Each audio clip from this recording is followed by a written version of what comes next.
Welcome to the Standard of Truth podcast.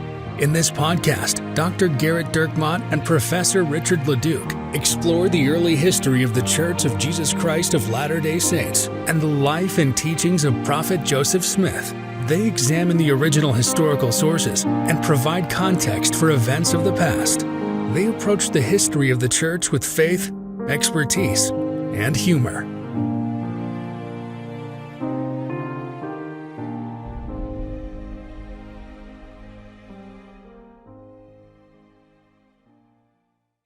Hi, welcome to another episode of the Standard of Truth podcast. I'm your host, Dr. Garrett Dirkmott, and I'm joined by my friend, Professor Richard Leduc. Hello, Garrett. In last week's podcast, we teased something without actually saying what it was that we were going to actually talk about, where Garrett was, instead of a dream weaver, more of a dream crusher, where he comes in and tells you things that against the things that you've always known and loved, that you've been told as a child on your grandpappy's knee. And boy, the emails just didn't stop coming in. Thousands and thousands. And so we're going to talk about that today. That episode hasn't even dropped yet. It hasn't. It hasn't. You do. In that episode, I referenced the Lakers and how much I wanted, or I thought that they're really moving in the right direction. I am actually a Laker fan. They're currently losing by 18. Which is we live in Utah. It's a bit of a heresy, obviously. I think the Jazz are lovely. I think that they're great. My kids are Jazz fans, but I didn't grow up here. And when I was a kid... You also didn't grow up in Los Angeles. No, I did not. But so my sports affiliations are aligned to the teams that were good when I was 9, growing up in rural Idaho. So we didn't have cable, so you'd get... What would we get in terms of games? The Lakers were the Showtime Lakers when I was a kid. By that rationale, you should be a Notre Dame fan. So I'm not. I'm a BYU football fan. But also Boise State football fan, and obviously Oklahoma State football fan. Now, go Pokes. But so, yeah, the Showtime Lakers were good when I was a kid. The Yankees were good when I was a kid, and the Chicago Bears were good when I was a kid. So those are the three team.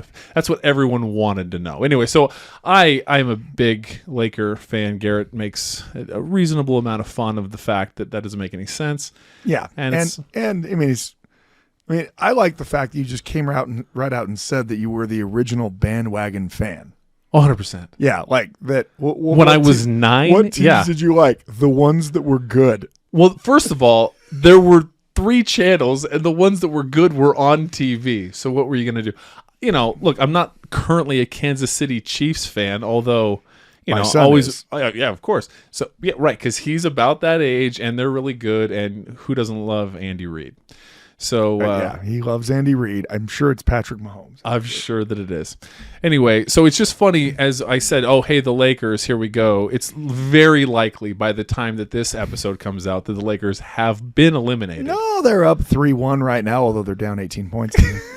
No, they just hit a 2-pointer. So I think that they could come back and close this series out with the Warriors. But another 2. Oh, my gosh. They're here. Everyone listening right now knows that they haven't. But they should close it out at home. At home. Well, the Warriors have one of the worst road records in the history of NBA playoff teams. So, so that's a perfect segue into talking about John C. Bennett, which we'll talk about soon enough. Because he also was a Lakers fan. Original bandwagon fan. Yeah. Well, because they were originally the Minnesota Lakers, right? That's right. Minnesota's pretty close to Nauvoo. It makes sense. It does. But before we do, we're going to get into the Phoebe Draper mailbag. Subject, looking to 2025. Richard and Garrett. I like this. This has it portends something good. It does. I feel like we are friends and on a first name basis. I've been with you since the beginning. Wow, really? Yeah, since in 2019, my good friend suddenly lost her 16-year-old to a fentanyl overdose. Oh, man. Every young death is tragic. But when you don't know the state of your child's moral standing, it causes the parents a special kind of torment. Your covering Section 76 and 93 taught me things I had no idea I knew. In fact, I recently went with our sister missionaries here in Seattle. There we go. Some Washington listenage. My guess is they're not Supersonic fans.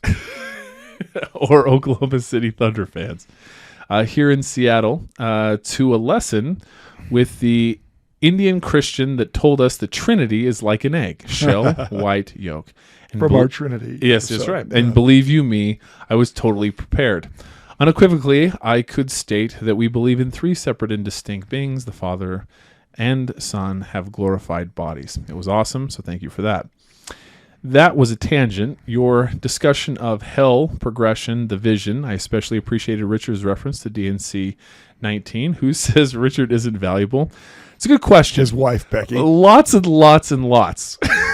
Lots. It would be Garrett regularly. It would be easier to list the people who don't. Who's the one that does? Richard. Okay, Yeah. that's the list. I mean, maybe your dad thinks you're valuable. My dad, yeah. So Garrett's mom has 3 premium memberships because she can't figure out which one. She has an Android one. She has 2 Apple ones. She just keeps signing up. Signing up. My dad, on the other hand, says, hey, give me the link to the free Google Drive.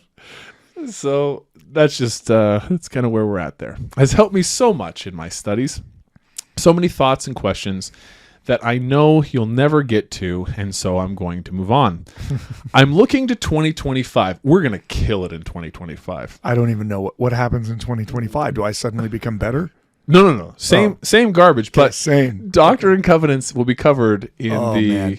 in I know that we're not really doing the come follow, me. Like if you want a good version of that, you should go listen to the Follow Him podcast. Go listen to other podcasts that are good and that have money behind them. But we may actually in 2025 we will likely go section to section in the Doctrine and Covenants. That's pretty cool. So you've got to hold out for that. If you cancel your subscription now or stop listening to but that this one will for be free though. Well, we need to find a way to make it both free and not free. That's great. Well, so she references significant visions in many sections. So she lists a whole bunch of different sections. I mean, they are all so significant and each worthy of its own book. But if you did a book that was really an audio book and had it ready to go for everyone by 2025, wouldn't that be amazing? I'd buy it for everyone I know. Just a thought. Thank you so much for your podcast. Truly life-changing. I love the prophet Joseph Smith and the radical and beautiful mysteries of God that he restored. Man, I love the way you wrote that, Aaron. The radical and beautiful mysteries. That is, man, we should rename the podcast The Radical and Beautiful Mysteries. Yeah, that is. But if we did, we'd have to cut Aaron in on our filthy lucre. And I don't think we're about to do that. No. We are glutting ourselves on the labors of people. What was the one the comment that one person made? The glutting was that was it. The glutting. We were glutting ourselves in our thoughtless stupor or something like that. That's good. All right. So this subject says, "Hi, Dad. It's Andrew." Yeah, this is a different email. So different email. New email. Hi, Dad. It's Andrew. Is the subject line. Please be advised that Richard's son is named Andrew. That's the funniest. When I read, because it's not my son that's writing this email. Right. This is not an email from his son, but in an attempt to get past our, Defense Department level security. Well, so he describes it here. So, hi, Dad. It's Andrew. That's just it's just so funny.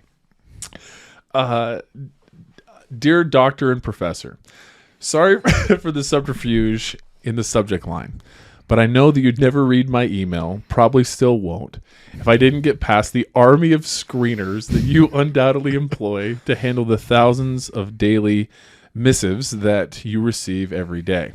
I know that I've been blacklisted for eternity because I badmouthed Jersey Mike's. And so that in a previous email suggesting that you advertise Firehouse Sub. So yeah, frankly, now that we've gotten to this point of the email, we should stop listening to it. Well, stop reading it for sure. So look, you go number 5, Mike's Way, 2 vinegars, 1 extra oil for dipping. That, my friend, that is my kingdom of bliss right there. And for you to trash it with the Parmesan whatever bread. I'm kind of okay with just a Subway. I now realize that was unpardonable. I have to live with it for the rest of my life. Having said that, I've got to make comments that will most likely just end up in the ether. But I hope that by some miracle, you will read them because I think they are important. Well, I will be honest with you. That subject line had me read it because that subject line literally made me laugh for 5 Now we're going minutes. to get all emails addressed to you from your son. Yeah. Hey, Dad, it's me, Andrew. And then when those stop, hey, Dad, it's me, Rigdon, in Peru. Anyway. And joke's on you. He's not actually in Peru. Oh, man. We were talking with the church visa travel department as we're trying to do that visa paperwork. Peru and Portugal. 2 of the hardest countries to get visas. He's going to be in... Look, they might be listening. The Peru visa, those guys. Hey, you know what? Good enough for the FBI, good enough for the United States, good enough for the state of Utah. You know what, Peru? You know what? No, it's not good enough for us. What do you think of that? Maybe your son should stop running an illegal gambling organization out of his garage. First, I know that thou art come to the kingdom for such a time as this. I am convinced that your diligence in proclaiming the truth in the way that you do is changing lives. It has certainly changed mine, and we are living in such perilous times, and Paul certainly nailed it with his description. I have 4 children, and 3 of them, all returned missionaries, have left the church and their covenants behind. We were and are diligent parents. FHE, our family home evening, each and every week. Scriptures every day. Faithful in our church callings and responsibilities year after year. Then came missions and temple marriages. We were on autopilot to being the family chosen to be spotlighted by an apostle and general conference. Then, in a matter of 6 months, all 3 had done their web-based research and discovered that it was all lies, and that we, me in particular, as I was once a seminary teacher, had collaborated in misleading them and left them defenseless against all the intelligent and wonderful intellectuals that know for a fact what I believe is all made up and a fantasy. And listening to Richard's obvious joy about having 2 kids out on a mission at the same time brings back so many wonderful memories of having my daughter in Romania and my son in Peru simultaneously. The blessings we received were uncountable, and I will always be grateful. It's just such a shock to the system to see them turn their backs on all that they themselves had taught and believed. Anyway, I do know that God has placed you where you are and given you the desire to spend your limited time in putting together these programs. I know it must be taxing, but I can't tell you how much it means to me to turn in every Thursday and feel the Spirit in such a sweet and meaningful way. I heard Garrett on Hank and John's podcast, and that's the Follow Him podcast, by the way, very good. Highly recommend it. And they started listening for the first from the first one that you guys put together, and have not missed one since. I've actually listened to quite a few of them multiple times. Thank you for the downloads. Appreciate it. Since I couldn't wait all the way till next Thursday. I really liked the fungus lecture. That's one of Garrett's favorites, by the way. The fun guy. The fun guy. Mostly because you just love the title of Just it. the title. The rest of it was garbage. But anyway, I know this won't make it out of the mailbag, the Phoebe Draper mailbag. wow, he even knows. No, that's okay. me editorializing here. I don't want it to, and I doubt. Well, so I'm reading it. Sorry. I probably should have pre-read that first. I don't, and I doubt that you will take the time to read it. But my old stake president used to say, "You succeed when you invite." Applying that to the current situation, I knew I needed to write and express my deep gratitude to you.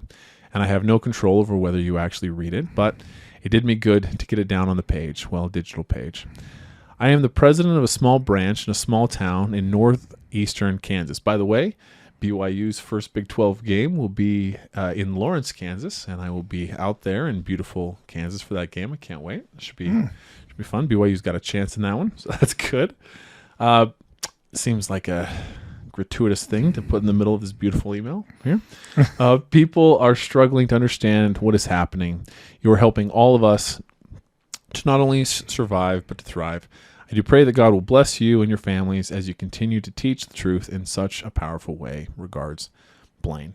Blaine, that was beautiful. That was. And also really, I mean, sad to hear of the difficulties of as you put it, the wonderful, great experts who end up telling our kids and our friends all the things that they don't know. I mean, it really is a difficult time where people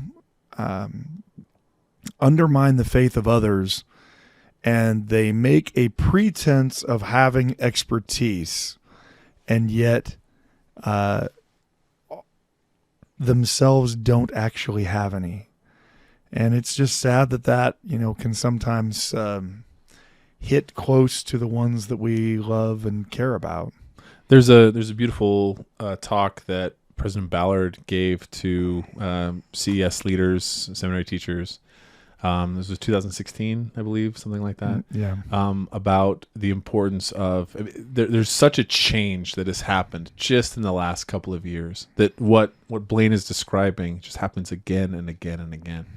There's an institute course about teaching these gospel topics essays, and that's also the church's attempt to try to get in and teach youth younger, to help them to know. But President Ballard's in that talks about the importance of inoculating the youth, that gone are the days. The way that I was raised as a kid in Idaho, I couldn't even access this kind of stuff. Like it wasn't even something you could do. And this isn't even really something until relatively recently that this thing has exploded the way that it has, and has absolutely devastated people. That people so casually, the frustration that Blaine expresses here and that we see is that people, they read a couple of things and that they take these things more than all of the knowledge, all the Right. experience. And then, of course, as Blaine pointed out, look, my wife and I, we did all the things you're supposed to do, and they went on missions, and Sealed in the temple. I think that's one of the terrible parts about agency, right? Is there are things we can do to try to help our children, our friends, and our families choose to do what's right. But there's only so much we can do. And the reality is that with their agency, they might choose, a different path, and that brings pain. I mean, look, I'm pretty sure Lehigh was having family home evening, right? I mean, that didn't seem to make it through Layman and Lemuel. I have to believe that Mosiah was sharing the gospel with his kids, and all of them apostatize, right? I mean, Alma, probably is occasionally telling Alma the younger how he should live his life.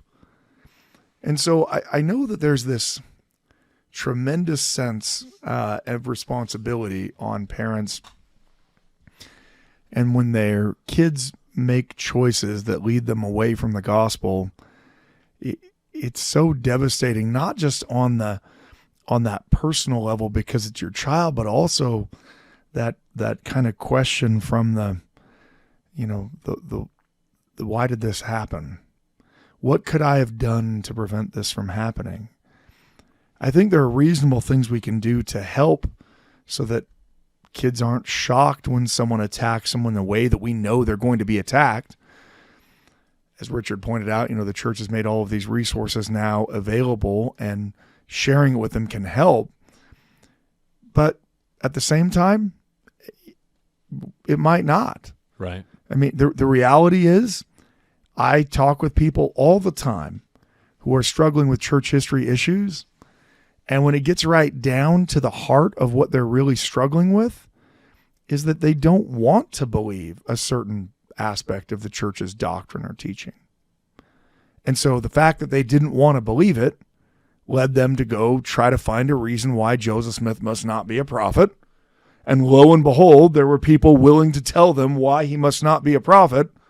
And so then they no longer had to deal with the doctrine or practice or principle that they were struggling with. There are so many different reasons why we never know. But my heart goes out to you. I am don't know. I wish I could say I know exactly how you feel. I don't know. All I can say is that I sympathize. I'm grateful that you feel like we've been able to help in any way with the podcast, just with your own self. But I think maybe I would just share with you, Blaine, something that Joseph Smith said in a discourse in August 13th of 1843, when he was talking about Elijah the prophet and sealing. He said, when speaking of the passage, I will send Elijah the prophet, he said it should read that he shall turn the hearts of the children to the covenant made with their fathers. Also where it says that they shall seal the servants of God in their forehead, etc., it means to seal the blessings on their heads, meaning the everlasting covenant, thereby making their calling and election sure. When a seal is put upon the father and the mother, it secures their posterity, so they cannot be lost, but will be saved by the virtue of the covenant of their father.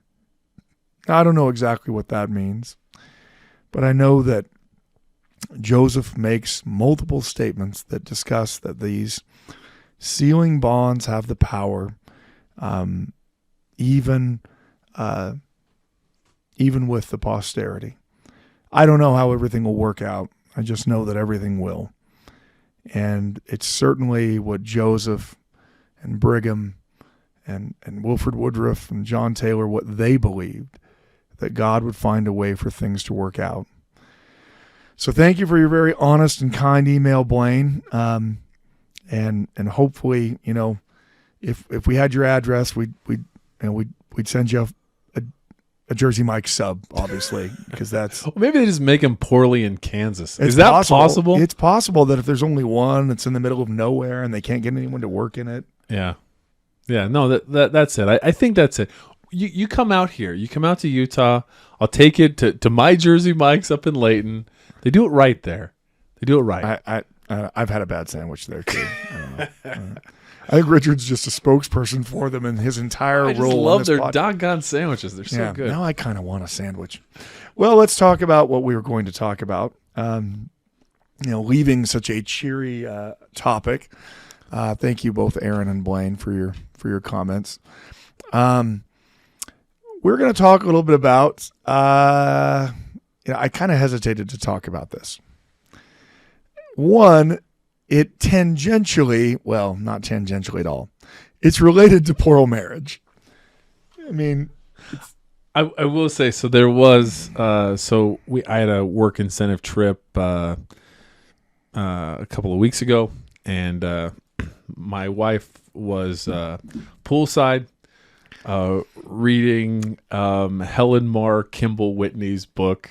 Why we practice plural marriage. Why we practice plural marriage at the pool, and she was just reading it, and so I would occasionally come down. I was doing some work in my hotel room, and I'd come down and by work I mean working on dissertation stuff, and by that I mean like reading a bunch of articles that don't matter, and then staring at a page and saying, "How do I write this at all?" That's right. So then I'd come down, and then I'd say, "Hey, how's it going?" She's like, "You won't believe that." Anyway, so Becky was getting all worked up. I thought it was a pretty boss move. I was pretty impressed with my wife reading a book about polygamy at poolside at the thing. She got a lot of eyes. It was very funny. She loved the book, by the way. And it didn't help when people asked where she was from. Yeah, she said Utah. 100%. Yeah, like, so are you thinking about it? She got that one from somebody. I'm not just thinking about it. I'm learning how to do it better. Yeah. Anyway, so thought that was a pretty boss move. She got that because I gave a fireside in Richard's ward, and the topic was plural marriage. It was. It's us doing the gospel topics essays in our ward, and Garrett's been kind enough to come and do these firesides. He did polygamy part 1, which assumes polygamy part 2. No, it's polygamy part 1, and that's the Freemasonry, different accounts of the first vision, or translation book more. Anyway, it was great, and you did such a great job on it. I thought you always say you've never heard a good talk about polygamy or a good lecture on polygamy because it's such a hard topic to talk about. There's always just less bad ones that I give. But I thought it was really good, so inspiring that Becky went out and bought a book about polygamy by one of Joseph Smith's wives that he was sealed to, right? Who wrote a book about plural marriage, and I'm sure Becky told you she She does not mince her words. Oh, she seems a pretty tough lady that didn't want anybody's anything. She felt very condescending of these New York women to tell me how I should. Who are you to tell me Yeah, it was that great. I'm oppressed, basically? I voted today. Yeah, something like that. So if you're wondering, that's the Standard Truth Book Club Book of the Month. We should do a book club. Mark Kimball Whitney's. Well, we'll only pick 19th century books. We'll do History of the Saints. My gosh, that's so funny. We'll do Mormonism Unveiled. Oh my gosh. Well, this year the book is the Book of Mormon. As we follow me. No, that's New Testament. Sorry. Yeah, Richard doesn't even know what our gospel. Richard is in a bishopric currently, but doesn't know what our gospel curriculum is for this year. It's been a busy week. New Testament. New Testament. Just did Lazarus. So yes, there we go. And like Lazarus, we're going to try to raise this podcast from the dead by going back to our original topic. Yes. Because we're talking about how it's difficult to know the source of certain quotes, or sometimes as you track them down, they end up not being everything you thought they were. Now, I am going to start this off by saying I realize that this topic is going to be somewhat, I don't know, I don't want to say controversial. I'm not trying to be controversial in any way. But, the question we got about the quote on the resurrection was a fairly obscure quote referencing a fairly obscure part of a talk that Joseph Smith gave. I'm sure some of our listeners had heard it before. Certainly, anyone who was in, this person's class, because he said he quoted it multiple times. But it wasn't widespread. When I was working on the Joseph Smith papers, one of the documents that I had to deal with for one of the volumes I was working on was something that has come to be known as the happiness letter. It's so called because of the phrase in it. It's not called happiness letter. It's certainly not written happiness letter. But the quote is something that you have probably heard at some point in your life, and it's something that has been repeated often in various formats in the church. And so here is that quote. Happiness is the object and design of our existence, and will be the end thereof if we pursue the path that leads to it. And this path is virtue, uprightness, faithfulness, holiness, and keeping all the commandments of God. So this quote has been offered in many a Sunday school. I've heard it in multiple state conferences. I've heard it in fact, years ago, I heard it in General Conference several times. You haven't heard it in General Conference recently. In fact, you could probably go look and see that you haven't seen it recently.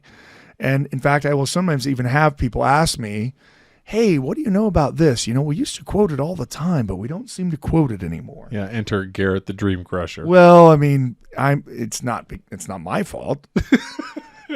I mean, not entirely.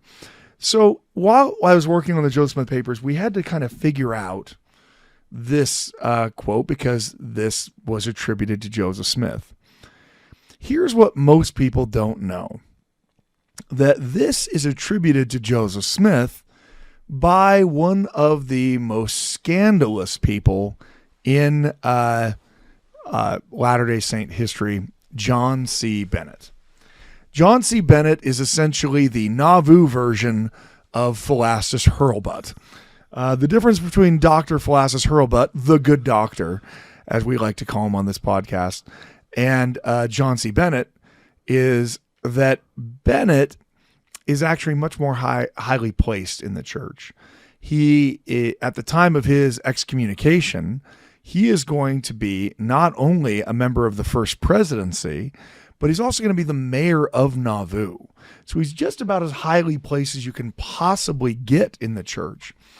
He ascends this, staircase of fame very quickly because he seems to be a very charismatic individual.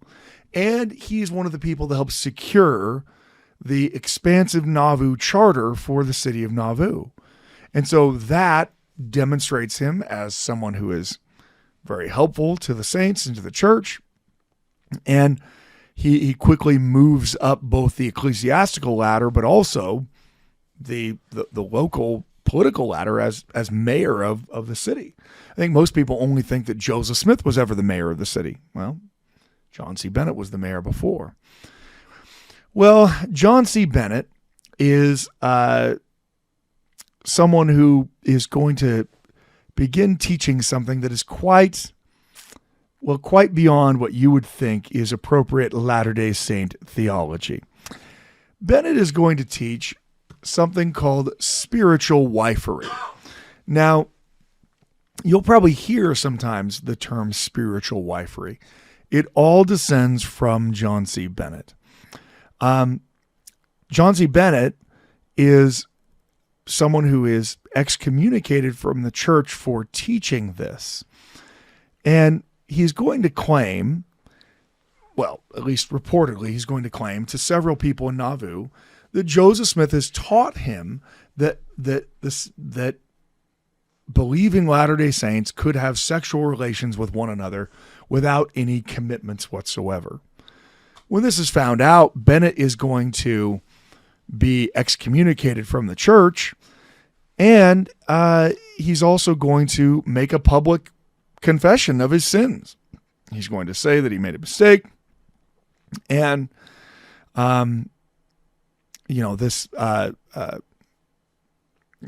this excommunication seems like it's going to be the end. It was a high-profile excommunication. At the same time, it seems like things are over, and out the door goes John C. Bennett. Now, Bennett, for his part, is going to then renounce his confession.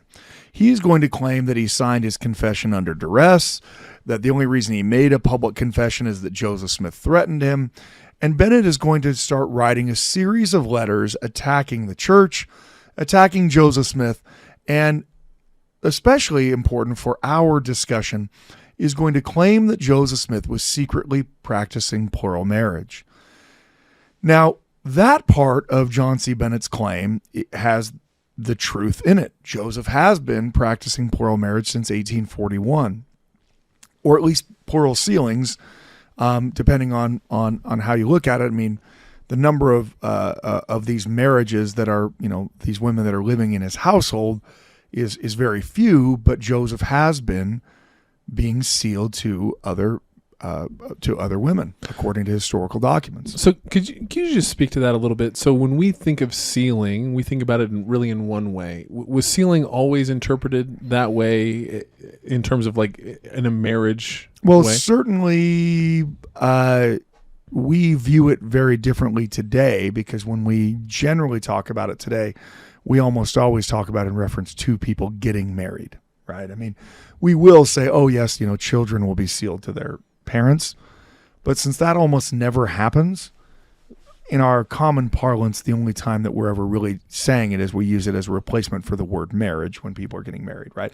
Oh, Bill and Jenny are being sealed in the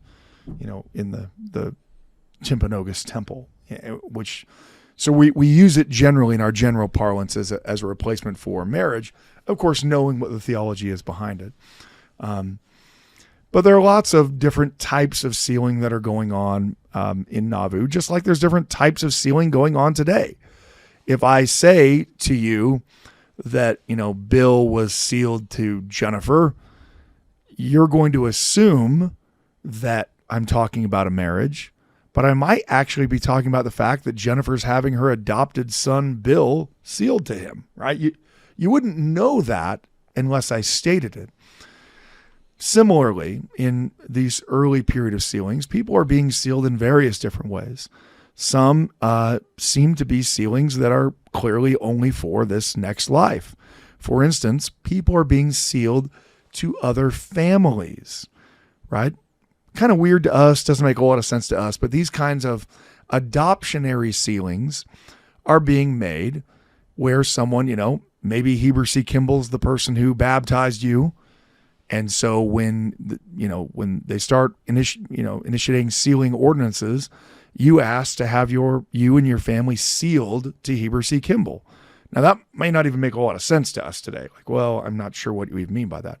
Although we still do adoptionary sealings, right? We still seal people into families when they've been legally adopted. That still goes on, but on a limited basis. There was these adoptionary sealings where people were sealed to extended other families that ended with Revelation 2, Wilford Woodruff.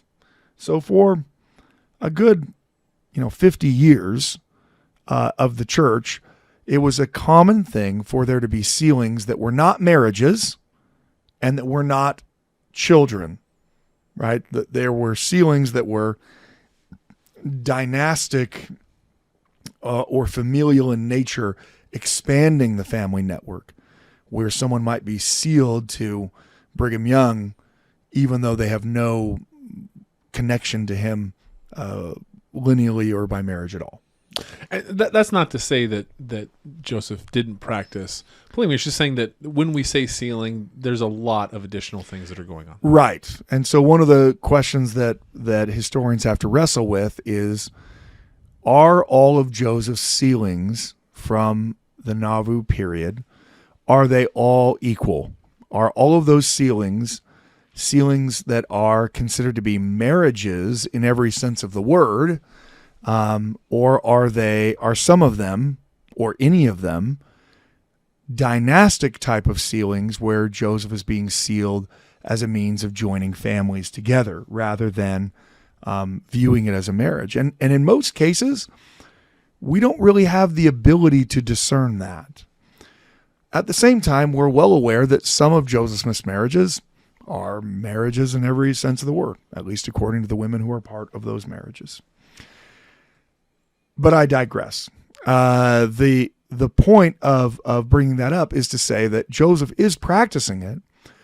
And so John C. Bennett is going to try to find a way through publications to attack Joseph Smith on this point, to claim that he's practicing plural marriage, but then to, of course, greatly exaggerate what's going on in those plural marriages.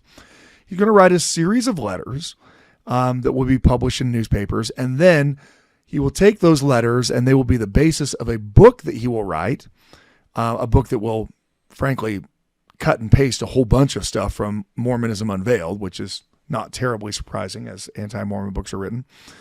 But, of course, will add to it his own thing, that he has this insider knowledge of these sinful polygamous marriages, which are really just adultery that are taking place. For his part, John C. Bennett is going to claim that he was excommunicated under false pretenses.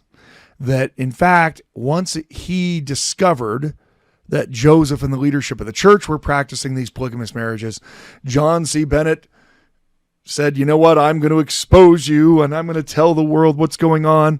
And that because of that, Joseph Smith excommunicated him. Now, that goes against what John C. Bennett's actual statement was when he repudiated his actions and when he confessed his sins. Well, but he was forced to. Because he was forced, exactly. But still in all, I pointed out in an article that I wrote that regardless of what John C. Bennett, what his motivation actually is or what actually happened, we know that John C. Bennett is on some level lying about what took place. Why do we say this? Well, because John C. Bennett will initially claim that he did nothing that caused him to be excommunicated for adultery, that it was all a lie that was trumped up and made up in order to get him kicked out of the church. But I know that he's lying about that. And how do I know that he's lying?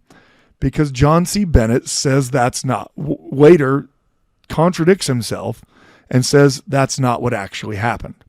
So I'm faced with having to decide whether I accept John C. Bennett was telling the truth in the first place and then later lying, or lying in the first place and then later telling the truth. But in either case, he is not being completely forthright. Again, I'll even give you the source for this. He goes around giving these public sermons on Mormonism in the 1840s, and it seems like it's, that and his sales of his book become like his primary income. People are paying 25 cents, 50 cents a head to get into a hall where he's going to be talking about Mormons. And his services are very much in demand as Mormons are weird and Mormons are now heading out into the American West. And so people want to hear what he has to say. So after years of saying that there was nothing to his excommunication at all, nothing to do at all, he will admit that he had been, in fact, quote, expelled for some indiscretions with a sister. A non-Latter-day Saint newspaper reporter in Boston is covering one of his speaking tours and said that Bennett had commenced by giving with remarkable candor and plainness the history of his amour with a, quote, gentle princess of Nauvoo. The Mormons, however, he declared, were themselves guilty of the very sin for which they'd excommunicated him. So here you have Bennett, who for years has said, there was nothing to my excommunication at all. I didn't commit any sins at all. This was all a sham operation. That's the reason why I was excommunicated. And then Bennett says, okay, actually, I did commit sins, and that's why I was excommunicated. But they were way worse. But they were just worse than me, right? So the reality is, there seems to be something to John C. Bennett's excommunication, even according to John C. Bennett's account. Even if John C. Bennett is telling the truth, which, spoiler alert, he's not. But let's just say that he was. By his own account, he is admitting that he did something that by the law of the church, by D&C 42, he should have been excommunicated for. So that's not Garrett going off on his apologetic Mormon tangents. It's John C. Bennett saying that he committed adultery. And even if Joseph Smith was committing adultery, if I'm looking at this as a historian, that wouldn't absolve John C. Bennett from committing adultery just because someone else is. Yeah, well, I know that I did, but like other people, like they were doing even more adultery. I mean, it almost sounds like John C. Bennett is like a kid caught with drugs at a party, right? And the officer's like, what are you doing with this pot? Well, they were doing heroin in the back room. Oh, okay. Why were you with the illegal pot? Well, I mean, but it's not really that bad. I mean, you can see the attempt to try to justify, but really all he's doing is admitting that in fact there was something to the entire affair of his excommunication. I guess affair having a double meaning there. Why am I spending any time on this at all?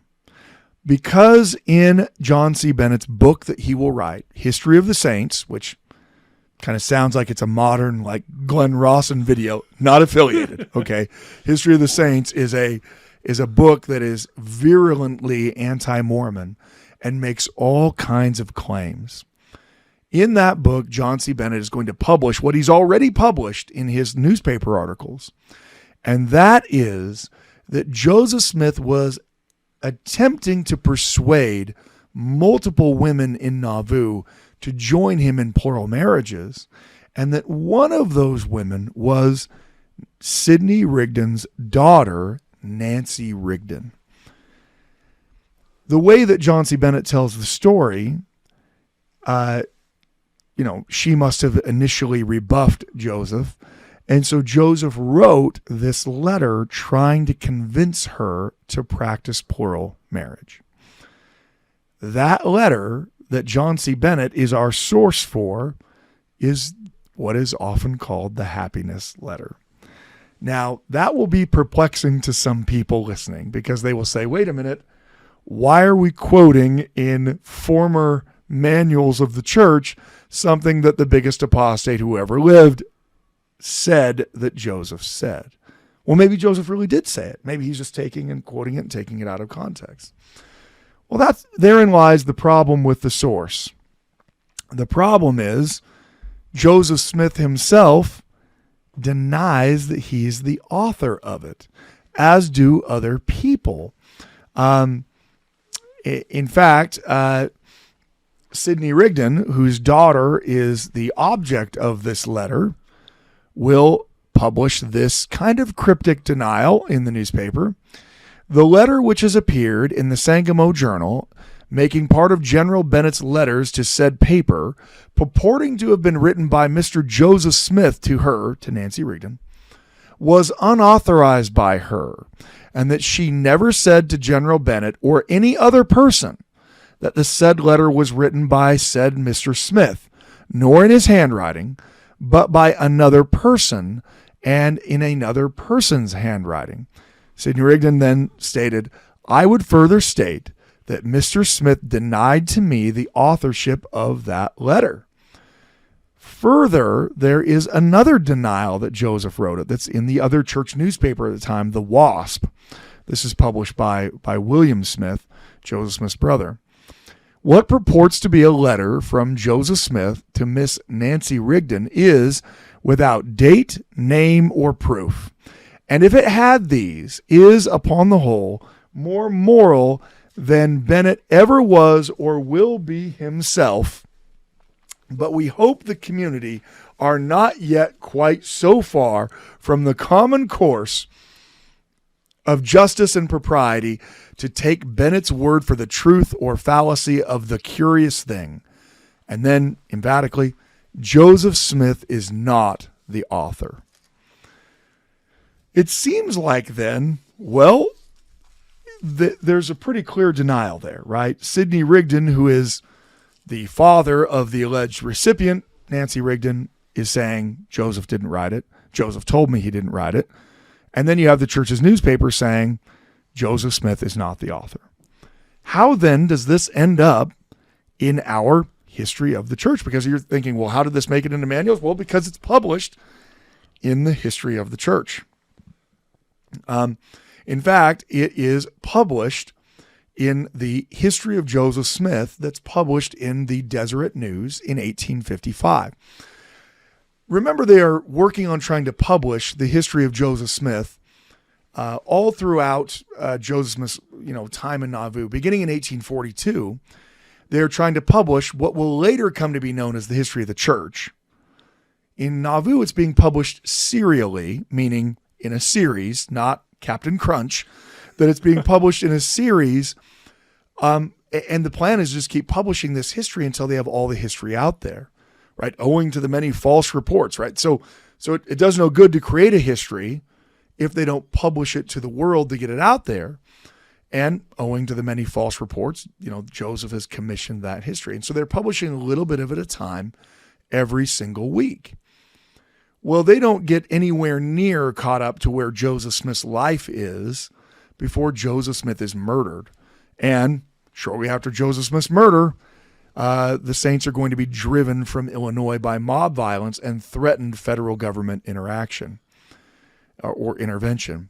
And so they resume trying to publish this history. Again, they call it History of Joseph Smith when it's published.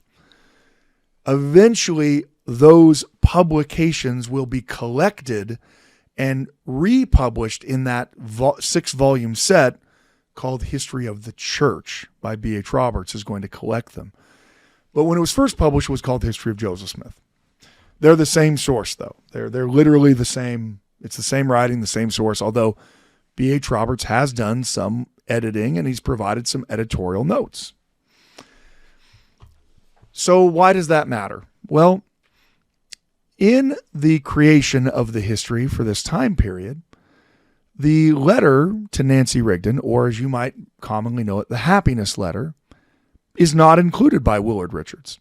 Willard Richards is the historian at the time, and in fact, when he comes to this portion of the history as he's drafting it, he writes a note in his draft notes saying that to see a letter on account of his daughter Nancy. See Sidney Rigdon's letter on account of his daughter Nancy.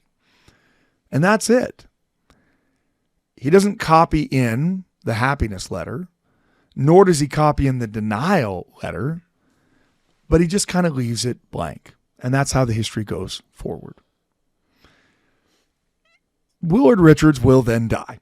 Not immediately. He doesn't immediately die because he didn't include it. And that sounds pretty fatalistic, right? Well, he rolled over and snagged one of the triggers on one of his miniguns that I'm sure he's sleeping on. He didn't die from one of the 94 revolvers he had hidden in his cloak. He's a little bit sickly near the end of his life, and he just dies of natural causes, essentially.